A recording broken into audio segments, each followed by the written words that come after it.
Mm. All right. How's it going, everybody? Good to see y'all.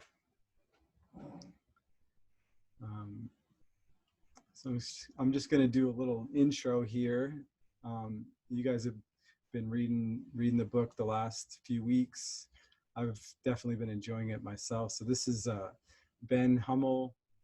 He currently is in private practice as a licensed marriage and family therapist, licensed professional counselor whose work focuses on areas of relationships, midlife transitions, life purpose, life meaning issues.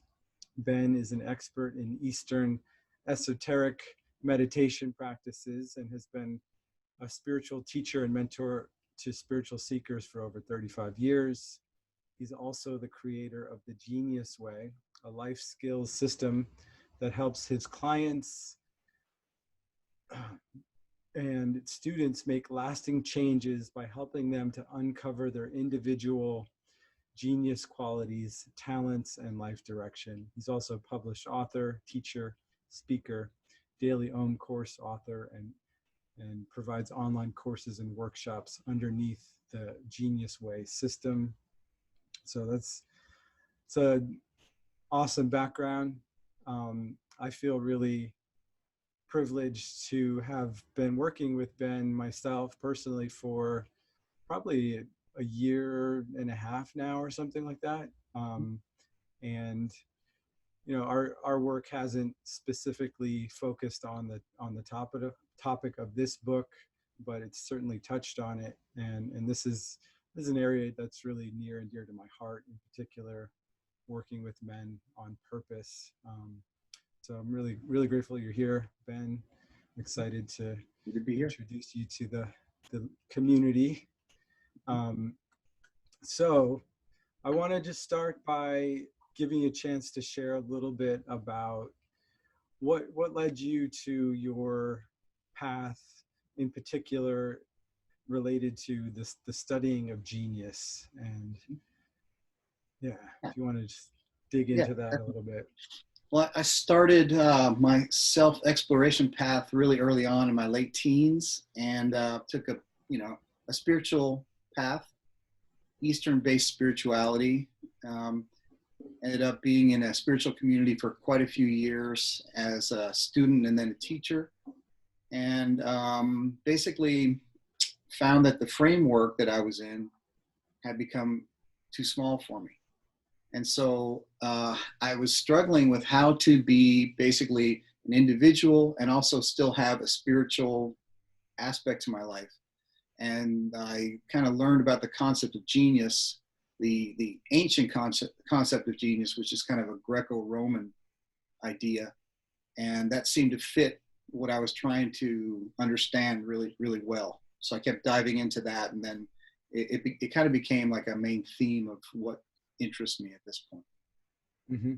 And I'm just curious because I kind of like studying like the etymology and the meaning behind the etymology of things. Is there, you know, you have the genius lamp on the cover of the book. Is that the same root word? Like genie, Well, no, genie and genius? Yeah, genie is not really the same. It's not the same root word.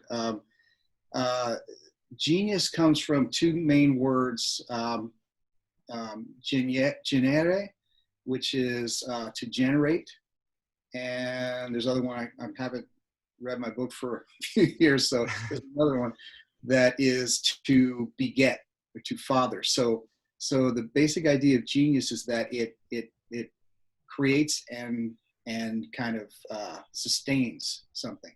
And so it started with the Greeks. The Greeks saw this kind of guardian spirit as they called it daimon. This is in the book too. But the word genius comes from it's more Latin in origin. It comes from the Romans, and they were basically seeing everything as having a spirit, and the basic spirit that kept your special talents and gifts and life callings intact was called the genius. So that's kind of the etymology that I'm working with here, as opposed to genius being something that is one person is particularly good at a certain thing and they don't know why.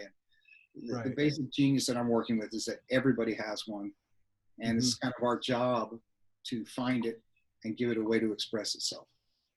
Yeah, and I personally really appreciate that reworking of the definition, because it's something that had, for whatever reason, I've naturally gravitated towards that way of looking at an individual soul, and you know, that we each have like this unique mission of some sort that we're here to deliver into the world. And You know, I yeah. had the choice.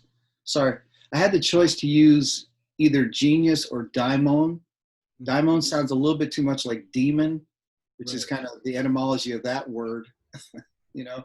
But genius is a lot easier sell to illustrate and to get this concept across than it is to use daimon. So Right. genius it is. Yeah. And daimon, is that like that's like a psychological Jungian term or No, something? daimon is a Greek term, literally that it's the same meaning as genius. Okay. Yeah. Yeah. And then when you go all the way into the Christian version, it becomes a guardian angel, basically. Hmm. You know? Yeah, and you talk a bit about that kind of guardian of the genius in the book, um, and can you elaborate on that a little bit, like the, you know, kind of the relationship with the genius, and what that means to have its own guardian. Yeah. So our genius qualities or our life callings or our gifts, however you want to explain those things, the way that I'm conceiving it and learning about it and teaching it is that we're born with this kind of seed expression. It's kind of a gift from existence. Before we even learn anything about the world, we have this in potential. And so this is, if you want to think of it this way, this is kind of like a read-only file, if you think about it. Read-only file, you can't make any changes to it. This is kind of what you have. This is kind of your existential DNA, your genius. So another way to think about it, instead of as a spirit that guards those things, it's like this is kind of imprinted in who you are as expressed by existence. You Mm-hmm. know, that's why I said it's our job to kind of find that and give it an avenue that it can express itself in. You know, it wants to do it, and so basically, the protection part is that we'll never lose these qualities. This doesn't get overwritten. It doesn't get wounded by our psychological conditioning or traumas. It's just there, and it has its own agenda to express whatever it is, and it's different in each one of us, and it's important that each one of us gets to express this thing. Mm-hmm. So it's almost like it comes in like as almost the program of the soul on some level. Well, yeah, it's the program, like the acorn is the program of the oak. Mm-hmm. Right. It's there in potential, and it has to Yeah. get into like a purposive framework in order to express. Yeah. Kind of like Yeah. So do you mind talking a little bit about like your process of discovering your own? I mean, I know you touched on it a little bit, being part of that spiritual community and kind of hitting a wall to yeah, some degree. right. Um, So I want to talk about that in terms of frameworks. When okay. we, you know, in my case, I joined a spiritual community and kind of helped develop one around me and a teacher that I had. And in that, we created a framework and borrowed lots of elements of Hinduism and Buddhism and Taoism and everything. So basically, a lot of borrowed elements of a frame. You know, we're here to become enlightened. The ego is the enemy to enlightenment. All that kind of, you know, stacking of ideas. And the thing that's different about how I'm approaching this now is that instead of borrowing someone else's framework, the genius in each one of us has its own kind of agenda to place in our own framework. In other words, we have to have a way of allowing this acorn or this seed of genius in us to grow in the framework of maybe a religion or a nationality or something isn't really conducive for that growth. It has to be something where, okay, it includes, includes who I am, where I've been, but it's not about maybe an institutionalized framework of ideas. It has to have more of a free reign to express itself. If that makes sense. Yeah, it makes sense to me. It's like there's no dogma behind it. It's kind of like, I mean, the way I walked away the book, like my understanding of how to work with it, and this is, I've kind of had my own process of discovering this myself. What I think is a similar experience is we have to kind of be in relationship with it. So it's like an active listening type of relationship that might not always make sense. Yeah. And right. does that relate? Yeah, it doesn't make sense because genius is always based on how it feels. When we feel a sense of discontent with our lives, it's not only that maybe we haven't made the best choices or we're dealing with healing some wounds, it's also that we have an unexpressed potential to express in our genius, and we're not doing it. We're not giving it a way to express itself. It's like literally having an acorn. It's like, I'm ready. Give me a way to do this. I've got an oak inside of me, but not giving it a space to grow into, it can hurt. It can feel bad. And so knowing the difference between that hurt and the hurt of like psychological woundings is partly how I work with people to discern the difference. Because in the first case, it's not really a problem. It's an existential condition. It's not a psychological problem as our other emotional woundings are. Right. So yeah. Yeah. So how would somebody confuse those? Like if you were just to kind of give a quick take take is, along with almost every psychological problem that people come to see me as a therapist for, there is the issue of life direction, always underneath it all. And even when people are less anxious or less depressed, what am I doing with my life? How do I know I'm making the right decision? And so to approach the life direction issue in terms of genius is that there's already something, or like I like to say, a fat handful of things that our genius wants to express. And our genius is kind of just like our foundational existential self. And to align ourselves to, first of all, uncover those things through a lot of experimentation, which I talk about in the book, and to align ourselves with those things and give those things an avenue of expression helps us to differentiate the difference between the genius just wanting to express itself and the woundings that are, other things that we're dealing with. And we're having done this work for a while and working with people on, both sides of it, like the psychological pain and the genius pain. I'm curious in particular for men, do you find that the absence of relationship to their genius or their purpose tends to lead to like depression, like similar feelings of depression? Oh yeah, absolutely. Yeah.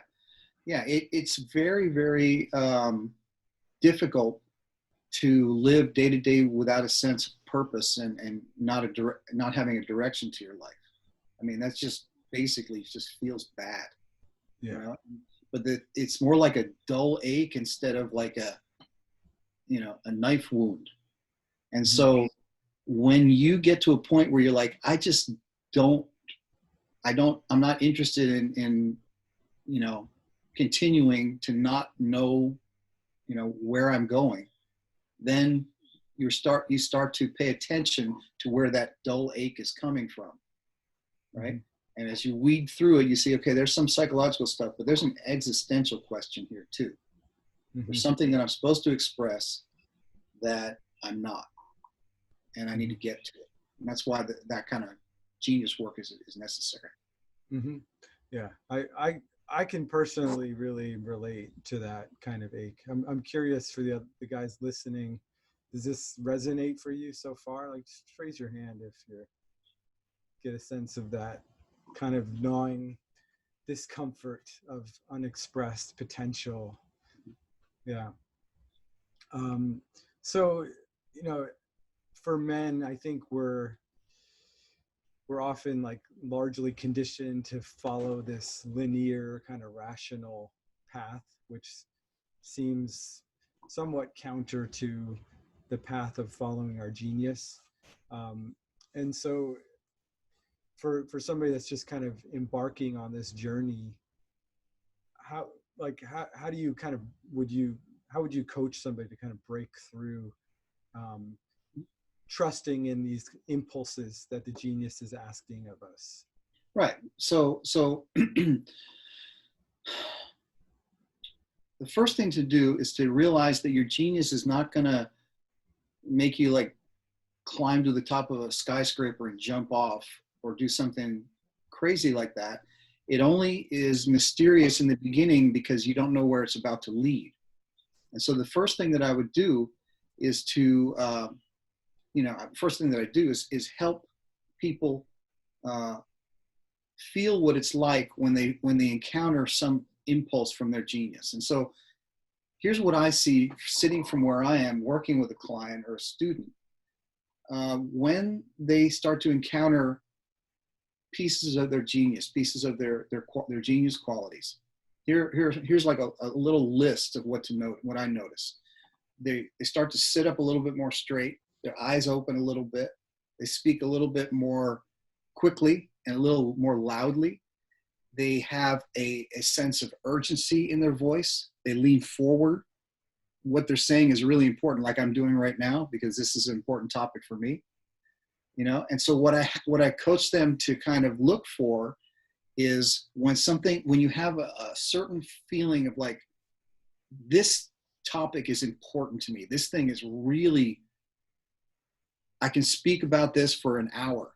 I can tell anybody who's interested to listen about this. I'm ready to talk about it. I feel important.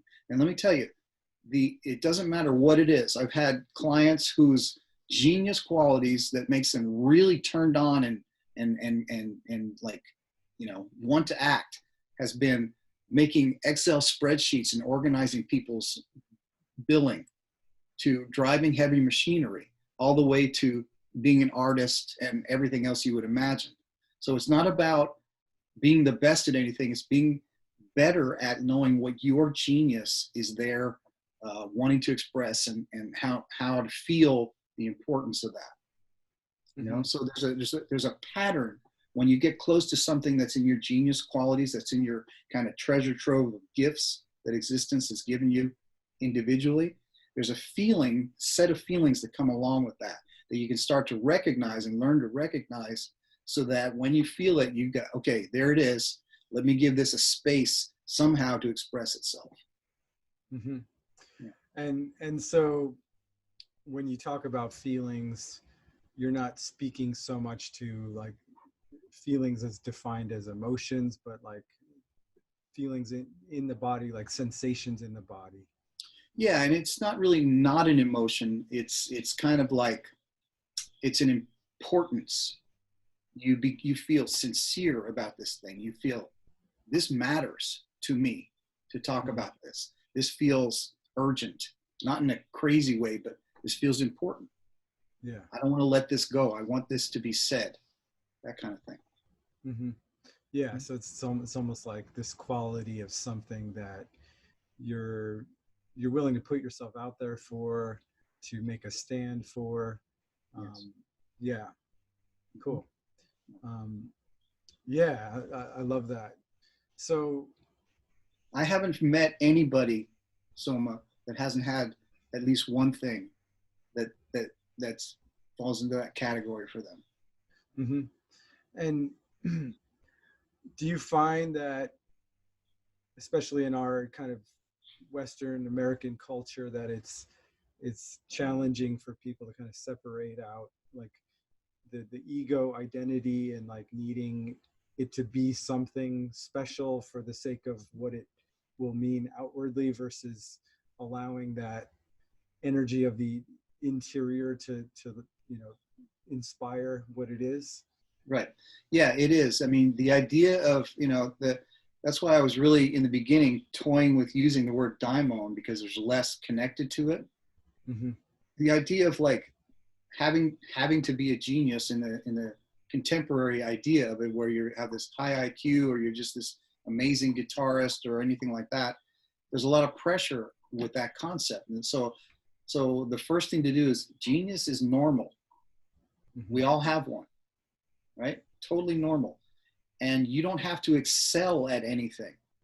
You don't have to rise to meet your genius. It's already there. There's already something kind of waiting for you to express it. And just the energy and the effort to like give it an opening is fulfilling, feels purposeful, feels meaningful.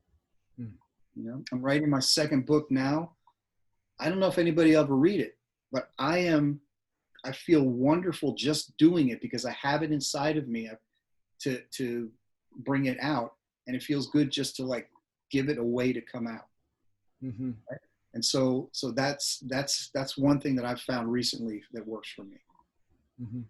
Yeah, I love that. I think there's a real distinction there. And I think, one thing personally that I've noticed in my life, because this is another question that maybe we can get to, but I feel like I've had a relationship with that part of me from a pretty young age. I know your book is focused more like midlife, and maybe that's where the cry gets a bit stronger.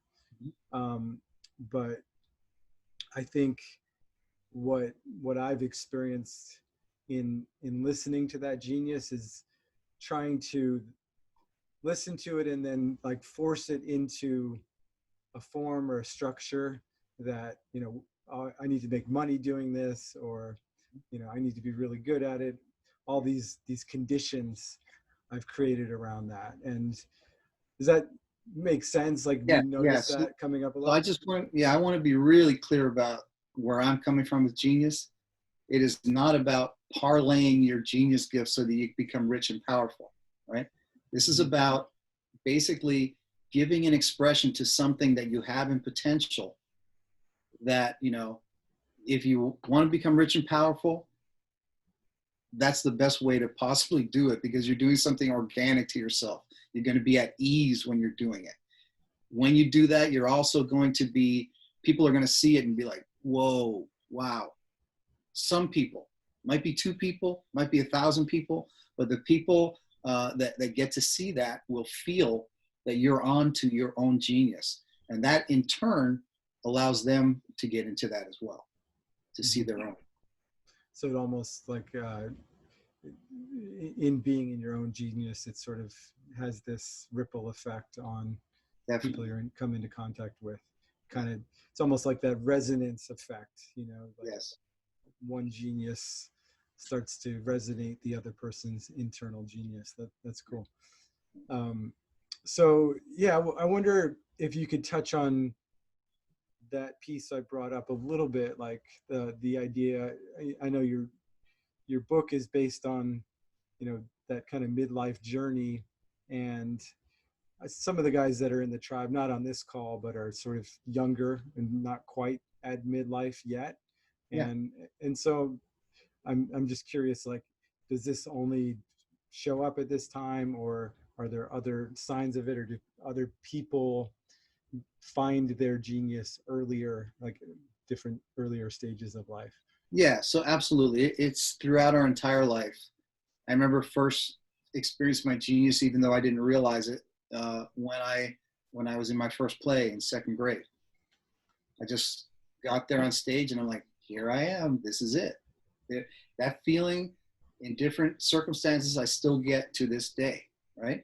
The reason that this book is called, Summoning Genius, a Midlife Guide, is because at midlife, there's a lot of other things going on. There's a reinventing of ourselves that wants to happen. After, 35, 40, 50 years of experience, there's a lot of things that we tried that we can just throw out. Like, okay, that didn't work. time for something new. And when you're redoing something, it's important to rest your effort on something foundational. And that's the time to really look for, what do I have in my existential marrow, basically? What do I have?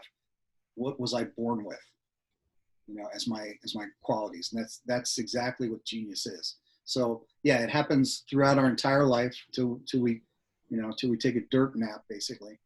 But especially at midlife, it's already happening anyway. Whether we connect with our genius or not, we're already reinventing ourselves out of necessity. So that was kind of why I based the book on that. Mm-hmm. Yeah.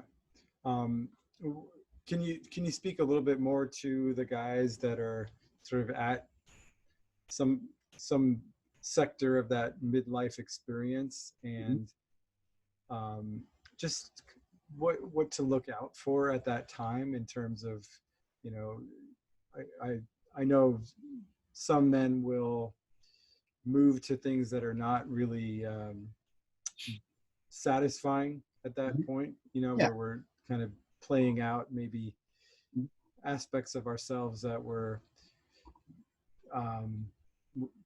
displaced at a certain point, or so I'd love to hear a bit more about that. One of the things that happens in midlife is that they talk about a midlife crisis, and I write a lot about that in this book.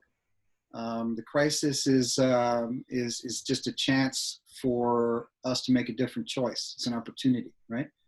And so one of the things that happens when we find that our current trajectory isn't getting us where we want to go, we go back to the things that we left off earlier on. That's why the whole 20-year-old replacement for the 40-year-old wife, or the red sports car. That's why it evokes those kind of images, is because instead of moving forward in a purposive way, we kind of move back to what we left off unfinished before. And that's regressive. And so, that's our psyche trying to like go back and redo something. Okay. Mm-hmm. And so instead of that, what I suggest in the book is to use all of our lived experience as kind of ballast for our forward movement. Throw out the things that really didn't work, and from here begin to dig into the things that not only that we haven't tried before, but the things that we weren't allowed to do. In other words, let's say you were a saxophonist, and instead you got married and had kids, and now I got to go work at UPS. Nothing wrong with UPS, but it just makes you a lousy saxophone player if you don't get to practice and play out. So at this time, at midlife, it's important to try to pick up some of the things that felt maybe not profitable before, and experiment with them to see, is this something that's in my genius? Is this something that really needs to be expressed by me? And that's just kind of one little example of that. Mm-hmm. Yeah, I like that. So it sounds to me like a lot of what works in uncovering that genius is, part of it is experimentation, like being willing to just try, fail, see what generates that feeling. Yeah. See, so when you experiment, I don't know who coined that phrase, failing forward, failing better. I don't know who did that, but I love it. It's a great one. When you're experimenting in terms of like, okay, not just to do something, but to like be more of yourself, of your genuine self, which is really the opportunity at midlife, is to be more of who I am and not who I think I should be. To experiment means I'm doing this so that I can be more of who I am, not so that I can, be more of who you think I should be or who I should be. This is a time it's like a reckoning time to be more genuine. And by genuine, I mean bringing out your talents that you were kind of born with and that are natural for you. So any experiment along those lines, when you have that as a goal, I want to be more genuine. I want to live my life with much more sense of purpose and a sense of fulfillment and meaning. Those experiments are all gold. They will all help you to get closer and closer and closer to that. They're never wasted. That's the way I see it. Yeah. Yeah, I You agree. have to experiment. Yeah. And I think that's often something that holds a lot of guys back, is the sort of unwillingness to experiment and fail. Mm-hmm. I think I see that a lot in the men that I work with, is, you know, needing to get it right out of the gate, or not wanting to look stupid, all this stuff that comes up and really keeps us from taking a risk, trying something different. Um, and yeah, I just wanted to name that because I see that in so many men. And I'm curious, the guys that have been reading the book, I don't know how far along you guys have gotten with it, but um, have you guys taken on any of the exercises, kind of tested anything out, did something different? Anybody want to share a little bit? Anything you've taken away so far? Tyler, were you volunteering there? Yeah, I found it super inspiring. I think like you, Soma, I felt pretty in touch with this part of myself. In fact, as the discussion was talking about what emotions or you know that we would feel, the thought that came to my head was sense of urgency, as you know, Mr. Hummel said, that urgent, or you know, feeling urgent or whatever. Though that was the kind of emotion that I have felt, and I kind of fall into this perfect storm of midlife right now, where I've had a successful career up until now.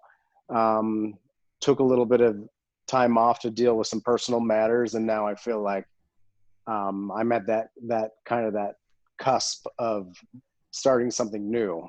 Yeah. Letting go of the frameworks that I was raised with in order to explore and be more take more chances, be more risky with my genius and letting it come out. Luckily for me, I feel like my genius does kind of fall into to the wheelhouse of my career. I've been in software and engineering and executive work for 20 years now. So as I embark on a kind of a new venture with a friend of mine, I'm just taking time to kind of listen to what my gut or my genius is telling me. And, you know, it's already started helping me kind of define better what I want that business to do and what our set of services will be. Right. And it plays more into those things that feel good to me, the things that I feel like I can genuinely contribute to a client, you know, and or a business that I'm working with. So I really appreciate it. It's been super inspiring. Yeah, and you know, you should really continue to follow those feelings. Those feelings, they feel like originally when we start feeling that, you know, that urgency or whatever, the urgency and whatever consequent feelings are below it. The more you look at it, there's more information in those feelings about genius and about the things that like inspire you to do your work. There's more information there than meets the eye at first glance. So the work is to really dig into those feelings a little bit more. And you see, they're not emotions. They're actually like a resonance from your genius. It's like, oh, this feels wonderful to be able to, like, one of mine is sharing ideas like this and seeing that somebody gets it and to be able to reach a lot of different types of people. That just excites me. I can do that all day long without getting tired. So the key is when you're experimenting is to be able to like see, does this exhaust me, this work that I'm doing, this effort, or does this give me energy? Does this make me, I can do this again? That's something really important to look for as you're doing your experiments. Mm-hmm. Great. Thank you. Yeah, awesome. Yeah, and I think it's important, you know, again, just to bring back what I said earlier on this topic, Tyler. I think it's once you start to mix business with genius, you know, there's the tendency to and correct me if I'm off on this, Ben, but just to like lean more into what's going to get the product or the results or the money, and kind of eventually squash out the genius because we're chasing that versus what the genius is actually telling us. Yeah, it's important not to chase the outcome, but to chase what it feels like when you're doing it. I mean, here's a little experiment you guys can do at any time. Let's say, you know, I always use this example. One of my dreams is to have a house in Switzerland. I've been to Switzerland quite a few times. I just love it there. And I had this image of a house in Switzerland. And when I dig into the image, there's a feeling in there. And the feeling for me is to feel peaceful, to feel like, you know, peaceful, relaxed, complete. The feeling of being up in the Alps and looking out and having a huge vision, it's like having a big vision. And so it's not the house that I'm really wanting. I'm wanting to feel that way. Okay. And so when you're kind of sometimes conflating work, career with genius, it's important to keep going back to, what do I want to feel in this? What feeling am I chasing here? What am I wanting to feel in my life? You know, because it doesn't mean you can't have the house in Switzerland. It just means that the house isn't going to give you the feeling. The feeling is important first. And then when you really, really know what you're wanting to feel, you'll see there's already a seed of that feeling in me. And knowing it and kind of really kind of embracing it, you'll start to become attracted to the things that provide that feeling. Once you really know what it is, it's like knowing what the seed is. You're going to find where the most conducive places to plant that seed are. Hopefully that metaphor makes sense. Yeah, it's like being in touch with the seed and then looking for the right soil to put it in a way. Yeah. And see, the more you're in touch with the seed, when you get to the right soil, you just know it because it feels like it. That soil doesn't feel like it. This does. You kind of have that special sense. Yeah. It's almost like the seed almost has an intelligent guiding force to it. Yeah. And that intelligent guiding force is existence. See, the whole cool thing about genius that really makes me excited is that, you know, we are not alone like Sisyphus pushing a rock up a hill against all odds of the whole universe. Genius is existence in us wanting to express itself. So when we just make room for it, we can see, you know, this is where the spirituality part comes in. We're connected to existence. It's not just this little individual person. Existence wants to express something. The seed is not turned, the acorn hasn't turned into the oak yet. And so that process of like this kind of striving and the urgency is that acorn wanting to like be the oak. It's your genius wanting to be a fuller expression of yourself. You know? Cool. So you're not alone doing this. Existence wants this to happen. Right. That's a good reminder because, you know, sometimes I know for myself trying to express my genius, it has felt like a lone path, you know, and fortunately I've gotten a lot of support along the way in the human form, but I love the idea of imagining this universe that's coaxing it forth from me, you know, asking for it to be coming out. And you know, because I think this might tie into like some of the psychological wounding that's unrelated, but I think I can see how in my life my psychological wounding, which has shaped how I view reality and the possibilities and the potentials, has kept me from expressing my genius on some level because it's because I've developed beliefs from that perspective, right? And you know, I think you spoke to this in your book a little bit, how often even, you know, somebody that's done therapy for years, gone through this whole psychological process, like you kind of get to a point where, you know, you know your past, you know where things come from, but still there's like some suffering that's happening, right? And you kind of hit a wall. Like we might not ever figure all of it out, I think, Right. is how you talked about it in your book. Mm-hmm. And I think that's, I see that a lot in our Western conditioning, is like, you know, needing to like pick everything apart with our rational mind to try to get a handle on the why. Mm-hmm. And I wonder if sometimes that's like an avoidance mechanism.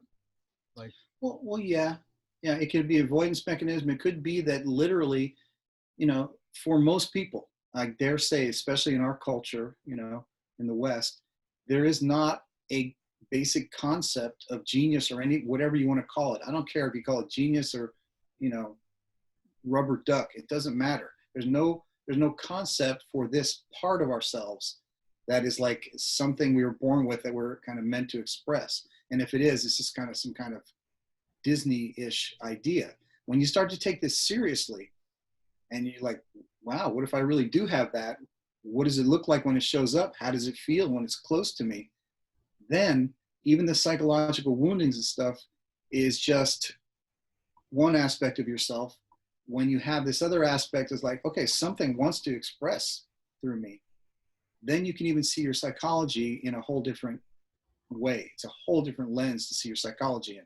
It's not the be all and end all of your life expression. mm-hmm, Figuring out your psychology. right, You know, this is a therapist saying this. right. It's not the only thing. Yeah. Mm-hmm. Yeah, cool.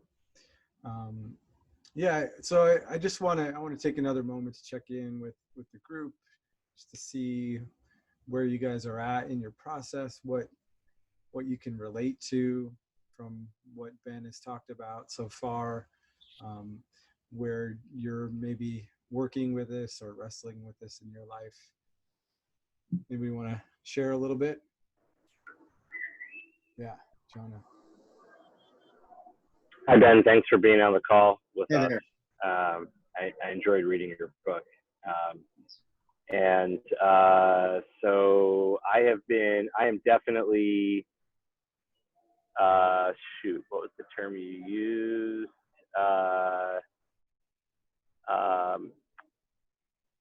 Late in the book, it was like a clinical diagnosis of like genius abstinence syndrome or something, or whatever that term was. Genius repression syndrome. Deprivation. Yeah, yeah, there is. Yeah, I mean, it's like so for me, I mean, I'm 44, and I was just calculating that I've been and everything you described in the book clearly applies to me. I have been in this process since about age 32. So I'm about 12 years into genius deprivation syndrome. And I've made a lot of progress in realizing that this is, as you were in sort of in your language, a genius problem, and that a lot of this has to do with expressing my true self. I am mostly exhausted. I'm only 44. And so like, as opposed to some other people that in your audience who might just sort of need to sort of realize, okay, you need to actually let this out. You need to me, I have been, I think, attempting to. One of the things I have learned is that I'm using a battering ram to try to do it, as opposed to, I'm incredibly, I have a lot of discipline in doing things, but I tend to kind of scream them instead of let them happen. And so where I'm at in this journey is reading your book certainly provided me with a lot of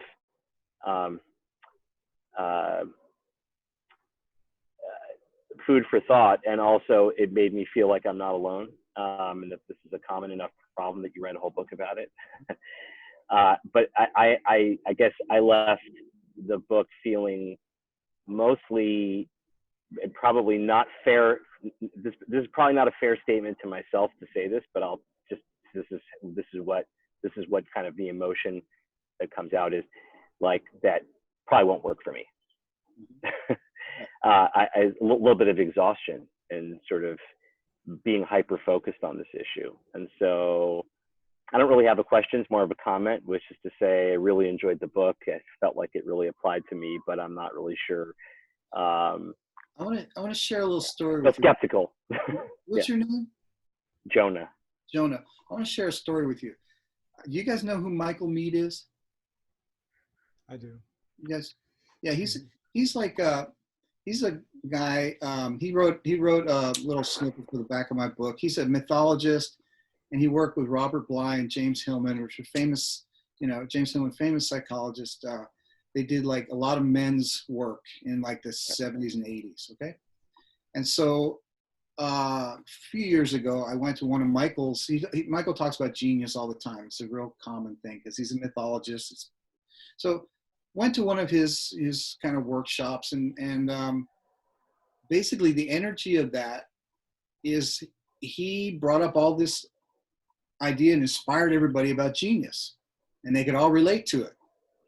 But at the end, and he's not a psychologist or a therapist, at the end, everybody's like, okay, so how do I do it?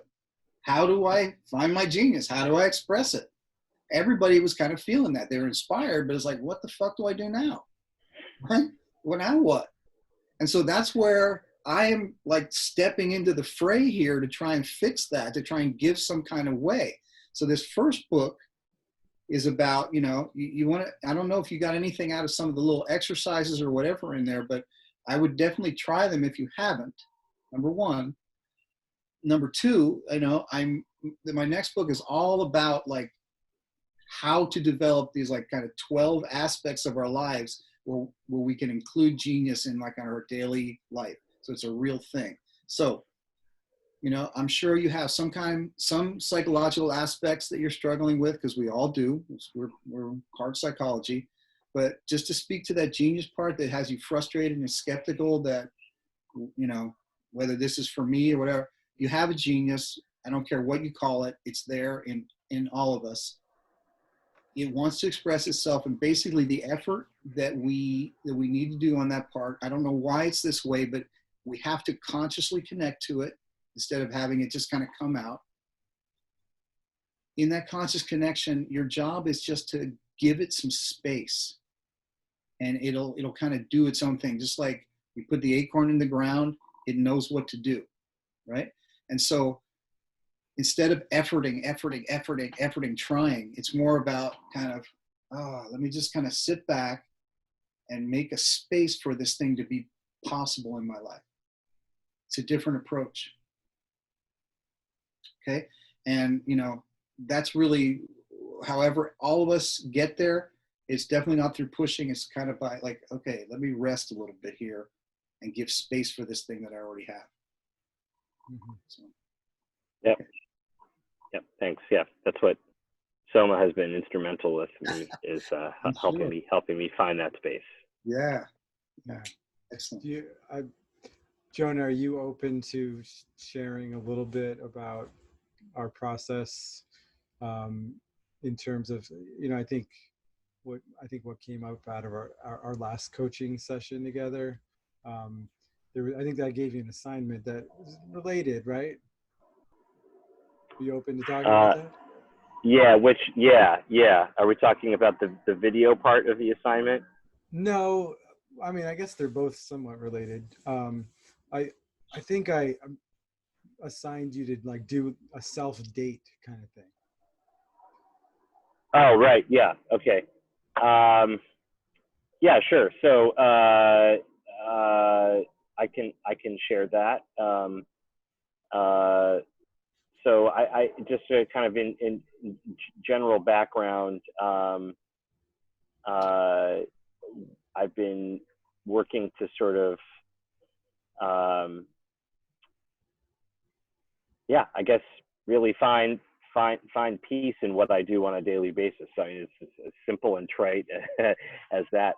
And so we've been trying various activities, and the one on sort of taking myself out on a date, I think really meant to mostly cultivate awareness and cultivate and just to actually just have an open mind, and to take data from the outside world and practice not necessarily doing much with it, just sort of being with it.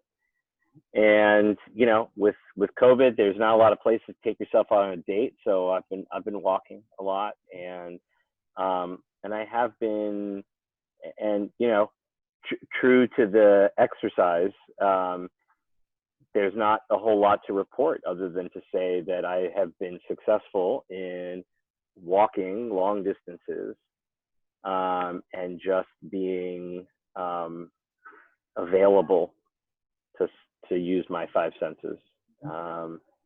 And that has been very, that's been successful in that I haven't elicited any negative emotions. I haven't solved inner bliss or anything with that, but it's a hard exercise for me because I tend to be like a doer. I tend to be goal oriented. I tend to be driven. Sorry, I have to go inside here. My house is about to blow up. I tend to be it's a really hard exercise for me to do, because I find myself saying, all right, what happened? What did I get out of it? And I'm changing my neural pattern slowly and just sort of allowing myself to just like do something for the sake of doing it. I still catch myself being like, all right, what were the pearls? Like, what am I going to write in the journal? Like, how am I going to use that? Yeah. And it's just really hard to break, 30 years of striving for the prize. Yeah, so I want you to think of this in terms, that was a great exercise that you guys came up with. And I want you to think of this in terms of momentum. Think of your 30 years of neurobiology, your neural pathways going down the same rabbit hole of, same pattern of striving and doing as momentum. And when you kind of stop putting energy into that momentum and putting it into something else, like taking that walk for no reason, that momentum that you created yourself begins to slow down, slower and slower and slower. And then you're putting momentum in a different direction. That 30 years, it seems like it's doing it itself now, but that's your energy that you use to create that momentum of those 30 years, doing it one way. You do something different, it will slow down, and you will see something different happen. You just have to like literally change the momentum. You ever do that above ground pool exercise where you're walking in a circle with your friends? I don't know if you had that. I used to do that when I was a kid. We had like a little cheap circular pool, and we walked around the inside, and then after a while we could kind of just float along with the momentum we created in the water. And if we turned to walk the other direction, it was like walking against a brick wall. But after a while, the momentum slowed down, and then it was just very easy to walk again. And that's exactly what we do with our habits. So you taking these walks for no reason other than to change the momentum of what you've been doing for 30 years is purposive. And if you're linking this to like, hey, I want to be more genuine. I want my life to feel more fulfilling.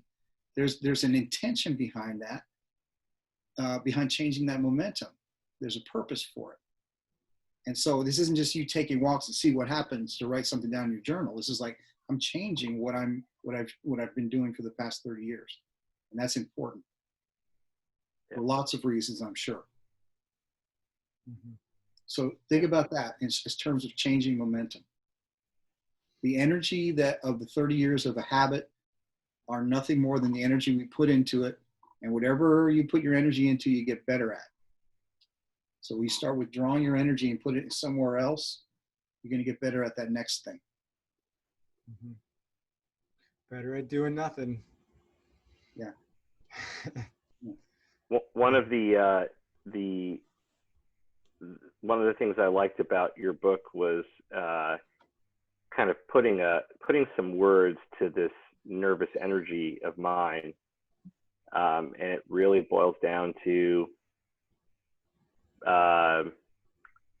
fear of dying and fear of basically having it all end without having, sort of let yourself come through. And so it is like the urgency is really, because I mean, I have clothes, I have food, and I have shelter, right? So like, what's the urgency to like, where is that actually coming from? And it's really coming from fear of dying. Yeah. Well, there's that. And So I appreciate that. There's also an urgency that comes from your unexpressed potential. So on the one hand, fear of dying, that urgency feels one way. The urgency of unexpressed potential feels a little bit different. Yeah, and that's what I meant. Sorry, fear of dying without having released my full potential. Like, and that really, it's been, after many years of feeling uncomfortable, almost to the point of feeling sick. Yeah. It's actually very comforting to be able to at least put some words behind where that's actually coming from. Yes. Mm-hmm. Yeah, it's a thing. It's a real thing. It isn't just you, for sure. Okay. I'm not the only sucker. Definitely not. Yeah, and I just want to acknowledge the work you've done already, Jonah, and just, one thing that I see for a lot of guys, and I'm just going to speak to this for guys that might be watching this recording in the future, is this, how that existential pain is a motivating force if we allow it to be, and it's there to guide us into finding these parts of ourselves. And what a lot of men do, well, they'll numb the pain because they don't want to feel it, because it's uncomfortable.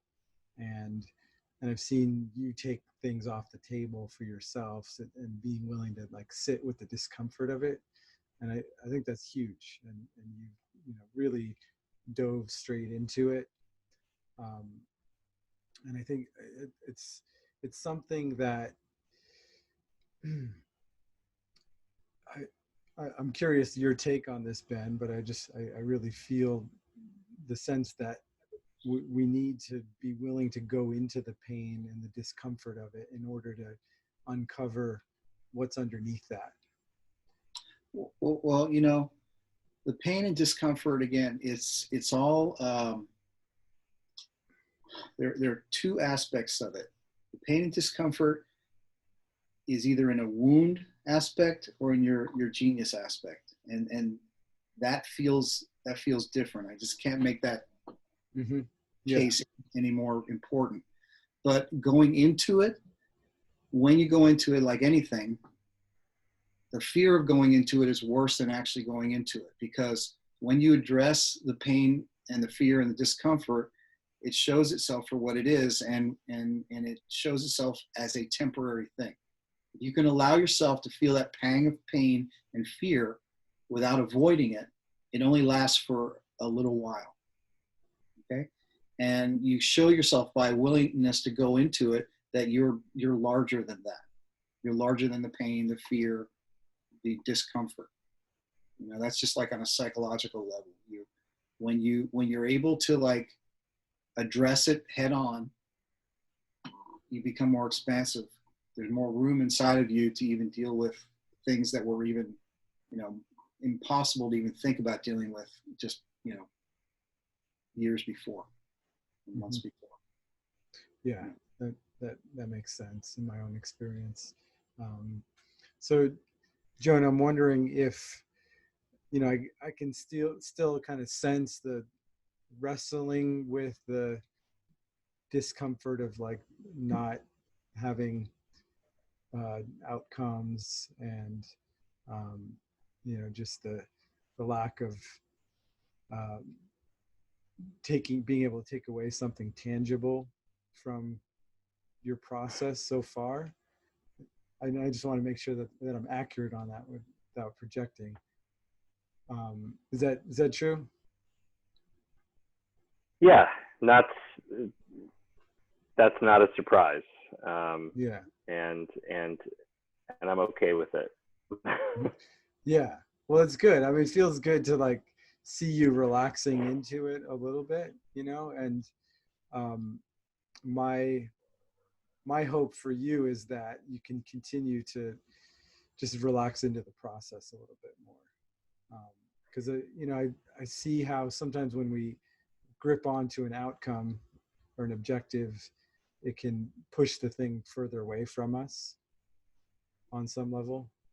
Um, so, yeah. I think what makes my vantage point is a little bit different at 44 because I've fucking tried everything else already. I mean, I've already tried as many brute force techniques as I think one could do, and so I think I'm mostly just, I think I just trust the process at this point. And but that doesn't mean that the demon doesn't speak on a daily basis to me about why bother, this is, how is a walk going to help you, like those feelings come up, reading the exercises from Ben's book. And I had, and just full disclosure, I read your entire book this week from start to finish. I had a lot of free time on my hands, and so I haven't gotten around to the actual exercises yet.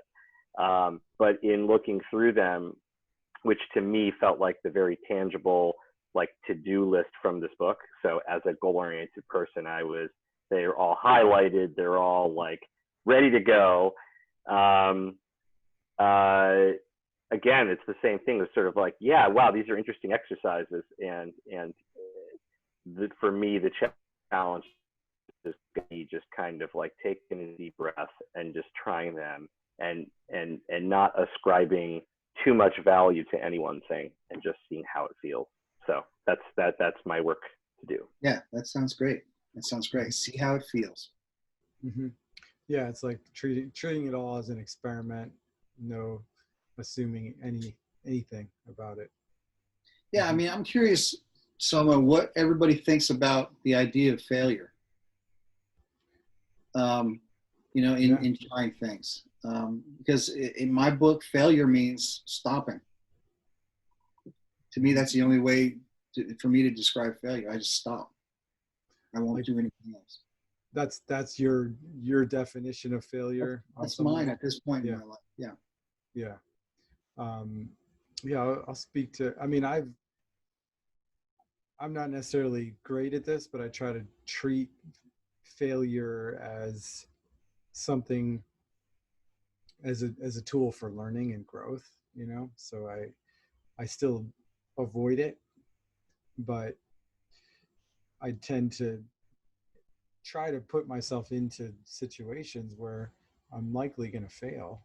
And the more I do that, I actually find I become more confident on some level, because I'm not, I guess, I mean, there's a relationship between failure and fear, right?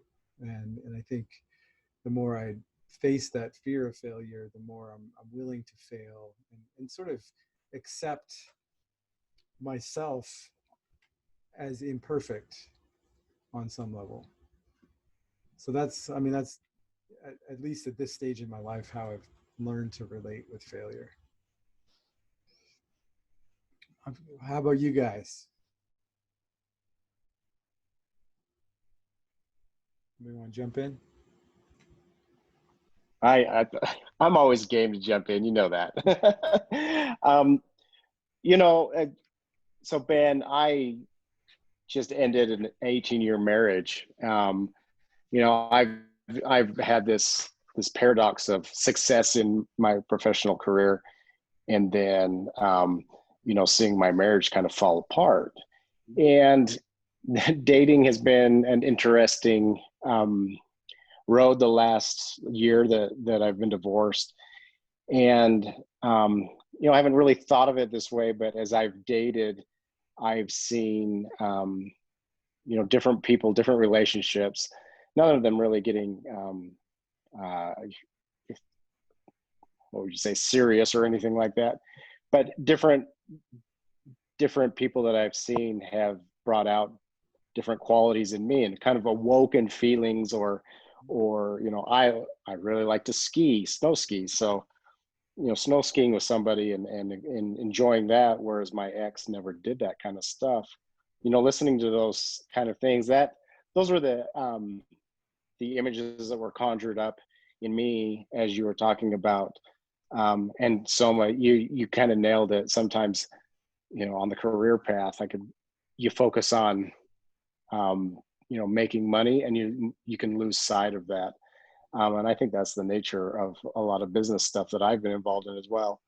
I think, though, in my personal life, like, this is my opportunity. And of course, I'm doing a cleanse and some things like that right now. I'm honoring what feels right and kind of following that path. So, Jonah, a nod to you. I'm goal oriented as well. I've got all the exercises highlighted as well, and I'm going to get after those, and because I really like the practical side of things. But I'm also hearing, Ben, that this is something I need to feel. I needed to kind of ease into it and just honor those feelings, which is it's sometimes a tough thing for an engineer type like me to It's tough to accept. it's tough for most men to like switch from doing to feeling. It's a big issue. There's a whole book there about that, right? And I'm Right. sure some of you address that all the time, I would imagine, It comes up. But yeah, so the thing is, it is a switch, and it is, whatever you express from your genius, guaranteed there is a kind of foundational feeling that will point to you like being on track with your genius, with something that really works for you, and even a person that works for you, a place that works for you, a situation that works for who you are, like intrinsically. And so, as tough as it might sound, the feeling part is really, really important. And by feeling, I mean kind of being quiet enough to, like, somebody walks in front of you, you get a feeling. You're in a certain situation, you get a feeling, and to start paying attention to those things to, like, help you navigate what you're doing and how you make choices. Mm-hmm. It's a real important part. Yeah, and I just want to bring back, like, when I work with men, like, I have a real emphasis on, we do a lot of embodied practice, and one of the gifts in that is it actually trains us to be, well, number one, it clears a lot of the sort of surface feelings that are like built up emotional tension that most of us don't process on a daily basis. But then we have the opportunity to, like, get underneath that and feel more subtle feelings, and training our awareness to rest on those subtle things. Eventually, what I found is, over time, the subtle becomes a lot more gross. We can, it's not just this little passing fleeting thing. Like, it actually becomes almost like a stronger force than before. And I mean, Ben, you have a lot of background in spiritual practice, so I imagine that helps your process, and not to say you can't find it without 20 years of deep meditation or spiritual practice, but it helps to cultivate that more finely tuned awareness of these subtle things that are going on, because we have our kind of conditioned responses, even like a lot of our emotions, we're kind of addicted to them on some level, like how our brains have been wired to fire off through many years of habit, right? And but there's more cues going on underneath those habits of feeling and experiencing life, and that's why I can't really personally emphasize enough doing some kind of regular practice so you develop that more fine-tuned awareness. Yeah. Anyway, that's just my take on it, but I'm curious if that speaks to your perspective also, Ben. Well, yeah, absolutely. You know, that being said, I know a lot of meditators who are very emotionally constipated. Yeah. You know, it takes a lot of guts to be able to look at how you're feeling and want to go in there, because there's sometimes a lot of trauma in there. There's a lot of pain, you know. Mm-hmm. But you know, you're not being asked when you're doing kind of this journey of awakening. You're not being asked to like go into a warehouse of emotion and clear it all out. It's just what's happening right now. That's all you need to focus on. What's happening right now?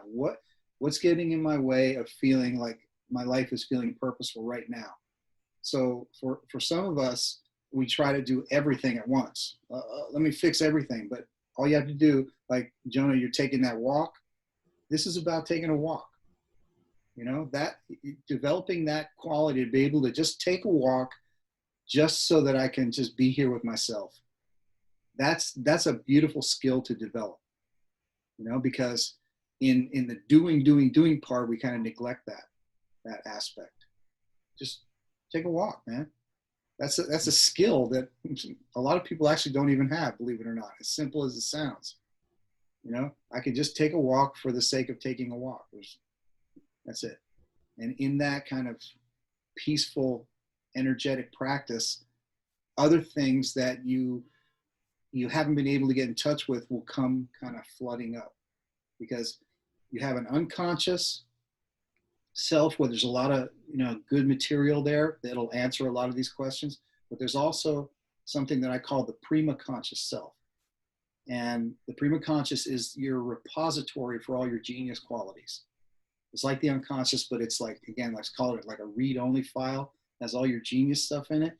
And unless you stop doing from the, like the conscious, the egoic place, these qualities don't necessarily have a chance to kind of rise up and occur to you. So that practice of taking a walk and anything equivalent to that is really, really kind of important. Mm-hmm. Yeah, I agree in terms of, you know, because I'm in this like production oriented mode of my life, and there's a lot of doing involved in running a business, and sometimes I just like tap out, you know, I just got nothing left to give. But if I actually, you know, I've had to integrate into my busy life activities of like non-doing, like taking a walk, going for a run. And when I do that, I find that new ideas just organically emerge from there without efforting. And it's something about just making the room for it without even holding an intention of making space for it. Sometimes it's just like I'm just taking a break from the doing, and you know, the creative ideas tend to flow from there. And if I get attached to the idea, creative ideas flowing from there will often block them from coming from there. Yeah. So, you know, the power in doing nothing sometimes is important for us guys to like switch off.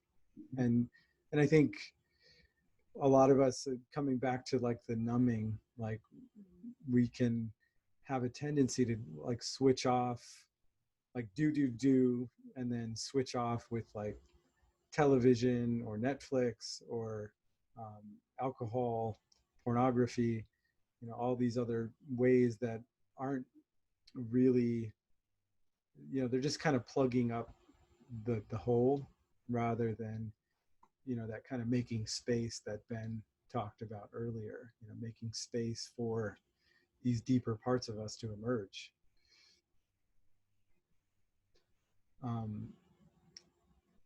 Yeah, I'd love to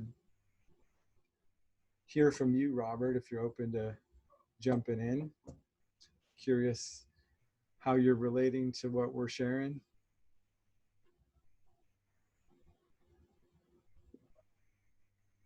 You want me to unmute you? I think I've got control. No, I here. think There you that's go. it, right? Okay. Yeah, I got your book late. I ordered it from a small company and it just took forever to get here. But just reading it's like written for me. It's perfect. You know, my whole life, I've had two really good careers. You know, I kind of was rising and I laughed. It was like, it wasn't satisfying. It was like, I have this deeper purpose, but I didn't know what it was. So my whole life, I've been kind of trying to come into my genius. And now I started a company, I'm getting there, but what you said was like the soil, you know, I could claim, I'm ready to claim it, but then I go back to old careers just to pay the rent. I get sucked back into that and say, well, I'll get clear of this soon, then I'm back on track. But I haven't really gotten a lot of traction, you know, but in the meantime, I'm preparing.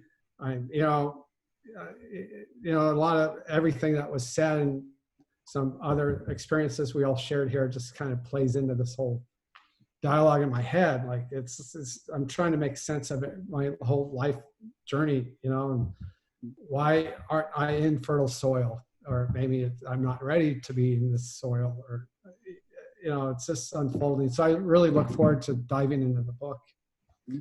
And a lot of my art is based in alchemy and the inner, you know, and a lot of the yoga, like the 4 elements and all that. So the book just seems to be calling to me. So. Nice. Yeah. So I'm only like just got it, not even a third way through, but it's really, I could see. And then what you're talking about, like your inner traumas or your traumas from this life, your upbringing in this life versus the bigger picture of what your spirit's doing. You know, I've never heard that, but there are 2 different things there. It's pretty genius that, you know, the way it's so obvious, you know, that when I hear you say it, it's like so much of my life I was like dealing with this one, but this one was wrapped up in it. And it's just like, yeah, I really like that, the way you bring that out. Yeah. Yeah. Thanks for sharing, Robert. Yeah. Yeah. Do you have any specific questions, like how you're working with it? I know you're only part of the way through the book, but just based on what you've heard, like, are you, in terms of your current trajectory, is there some doubt or uncertainty that you're struggling with related to your genius? Well, it's just some of the real market, like, you know, I started out like using a lot of my artistry and drawing pictures and doing silk screens and selling t-shirts at festivals. That was all pretty good, but then to try, but that's just, you know, the bigger, there's a bigger picture that I'm kind of reluctant to, you know, start get more out there, do some lives or some talking, or even doing some classes, meditation type vipassana. Yeah, some things that I kind of put off because I have to dig deeper to get to that, and there's no immediate payoffs. So I'm just having these struggles. You know, I think it's just like all the pieces haven't snapped together. So I think the book might help clarify some of the genius, but also it's the times that we're in, you know, living on the West Coast, and just a marketplace, and everything's so fast moving. It's kind of gets, and somehow there's a way for the genius to navigate even the modern day tools. I don't know. It's just, you know, I'm still in the muck of trying to get clarity. Well, here's one thing that's important. And this is something that most of us have touched on right in this meeting here, is that the idea you know, and maybe this is a guy thing, I don't know. We jump from genius to career and work and money, right? And that's a big jump. Genius is not about making money or even about our career necessarily. It can be, it might be. Genius is about like living with a sense of purpose. Like, and that's a feeling thing. We have to feel that. No one's going to walk up to any of you guys or me and say, you are definitely living your genius, and you are definitely guaranteed living your purpose. It's never going to happen. So how do we know? We know by how it feels to us individually, personally. right? So the very first thing to know about, pursuing any kind of thing with genius is that what you're going after is the feeling of fulfillment, of purpose, of meaning. And as you feel that, what you'll find is that there is a seed of that already. There's a seed of it, okay? And that seed will point you toward things to do and places to be that will perpetuate and evolve that feeling more. Okay, and yeah, you will be doing action. You'll be doing something. You're not sure what it is. That's why the experiments are there in the book to do, the exercises, right? And so the point is, the feeling is what it just moves everything. So it's just look at it, all of us, and I'm a doer too. I completely relate. We jump from genius to what's my career? How can I make money doing it? How can I profit? And that's too far to go. The first thing is, what does it feel like to be in my sense of purposefulness and kind of like, this feels meaningful to me. And you kind of work your way outward towards there. And then you might find yourself playing the saxophone. Who knows? It doesn't matter. It just, does this give me that feeling instead of doing it from the other side? Mm-hmm. Yeah, so it's not back to feelings, which brings it back to the moment. It Absolutely brings it back to now. And maybe even get us out of our mind and, how's it feel? How's this feel? Yeah, that's good. That's a good embodied way to think of it. Yeah, and it doesn't, these little actions that we're taking, they don't need to be like some big bold thing. It's as we train ourselves, we're basically training ourselves to tune into that feeling in the moment. It could be what to eat. Like, what does my genius want to eat right now? Mm-hmm. And the more we condition ourselves to listen to that feeling, the easier it's going to be to listen to it. And the louder that, yeah. But we have to be willing to fail to find it. We have to fuck up quite a bit in order to get in touch with that feeling.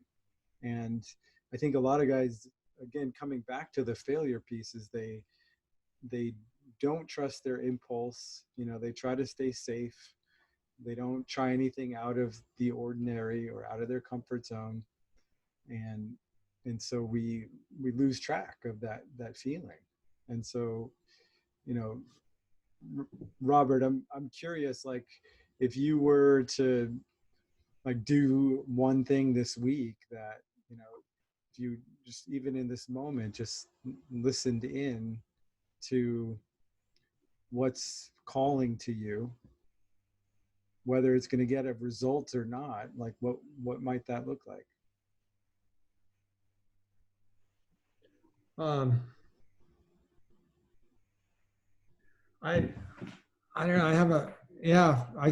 I think I should be drawing more. In my journal, I've taken more at writing and, when I journal, but it's like, for me, the basics is back to drawing. Sometimes when I'm drawing, I get lost. I just, like, hours could float by and other things bubble up. It's like taking the walk, and I've gotten away from the drawing, things. Mm-hmm.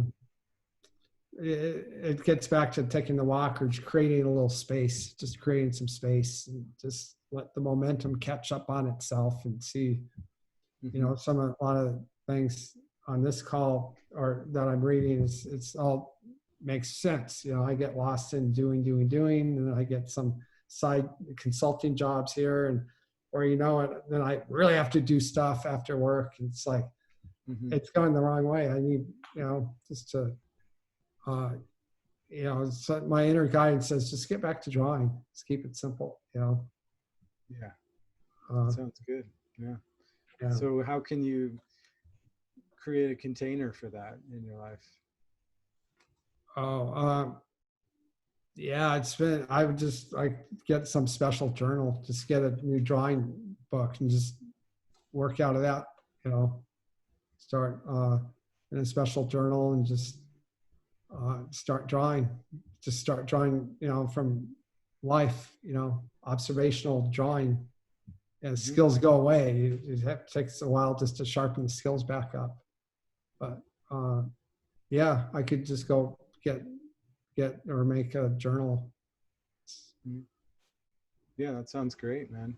I'd love to see you doing that. And I just want to speak a little bit more to container, because I brought it up. I pretty much bring this concept up all the time because I really believe in it. It's just, container can include like having a journal, a special place where you do your thing in, but also a time that's set aside in your day where, and I think we need to do this as modern men because we don't all have all the time available to attend to this genius side of us. We need to, we all have careers, most of us, and so we need to attend to all those things, make money, but we also need to create space to listen to this part of us.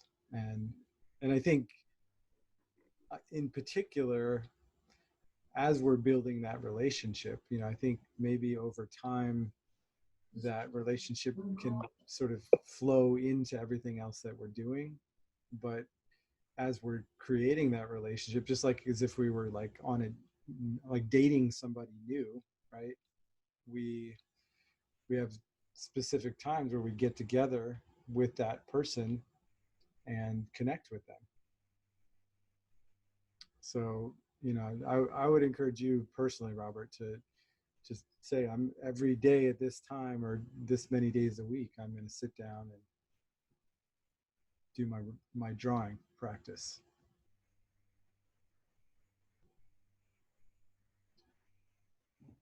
I muted it. There's some noise. Definitely, that's really wise. I think it's coming. It'll be just commitment. That's where it starts. Just become devoted to that for a month or so, and after that, there might be no looking back. That usually that will lead somewhere very interesting. Mm-hmm. Yeah. So Great. just to have that commitment every day. Sounds good. Yeah. Well, we're getting to the end of our time here. I just want to offer it up to you, Ben, to see if you have any closing words of wisdom on our relationship with our genius. Yeah. What I want to say is it's a real simple thing. When you spend time on anything, you are saying that this thing is important to me. And whether you're spending time practicing an old habit or trying to make a new one, the time you have, which is completely a limited commodity, the time you have is your way of saying, this is most important to me. So when you're thinking about like moving into your day, think about how you spend your time every day. And know that you're like giving your life for that thing. I know that sounds really drastic, but it's like you have only so much time. Part of like opening up your genius and living from that place is to decide, how do I want to spend the limited amount of time that I have? In my book, not my book, but in my heart, it's about how do I live a fulfilling life so that like literally everybody I come in contact with benefits from me doing my own work in that way. That's what I want to spend my time doing. That's what I've decided to spend my time doing. And so that's just kind of basically something that I offer to everybody. What you're spending your time doing, you are implicitly saying this is the most important thing, because you're spending your life doing it. These little moments of your life that you don't get back. So I know that sounds grave, but it can actually be something really, really beautiful. Yeah, I think that's solid. I definitely believe in being intentional with how we're living our lives. It's kind of what premise of all the work that I try to coach men to do in general. So thank you for bringing that, Ben. I really appreciate you being here and sharing your precious time with us. And I hope that it was really aligned for you. And, you know, I think we may do a little extension on the book, and you know, do a little bit of group work around some of the exercises in there, because I think there's a lot of value that can come from that. And yeah, so appreciate it. Is there anything, I just want to also just give you a chance to promote anything that you're up to, or any other work outside of this book that you Yeah. want to share about? Yeah, there's a couple courses that might work for you guys that I wrote on the DailyOM website. One is for like life transitions. The last one I wrote was called Moving On After Things End. And that's for like losing a relationship, a dog, having to move, a career. There's a lot of cool exercises in there. I mean, you can get the course for like $15. A lot of people are taking that. And the second thing I wanted to say is look out for my next book. You can go to my website, thegeniusway.com. And my next book is going to be called The Genius Way, and it's about, you know, how I learn to work with this quality with my therapy clients, and then take it into a different level. So in that, there'll be, I don't know if you guys are familiar with this book called The Artist's Way. It's about creativity. It's kind of loosely based on that idea, but around really digging into your genius and kind of making it a part of your everyday life. So that's going to be coming up too. Awesome. Yeah, I look forward to that. So yeah, what I'll do is I'll post those links inside of our private community so guys can have access to it. So I'll just reach out to you for those links, Ben. All right. Well, thank you so much. Thank you everybody for joining and sharing your questions and your process. And everybody have a great night wherever you are. Thanks, Ben. Take care, guys. Thank you, Ben. Thank you so much. Yeah, see you later.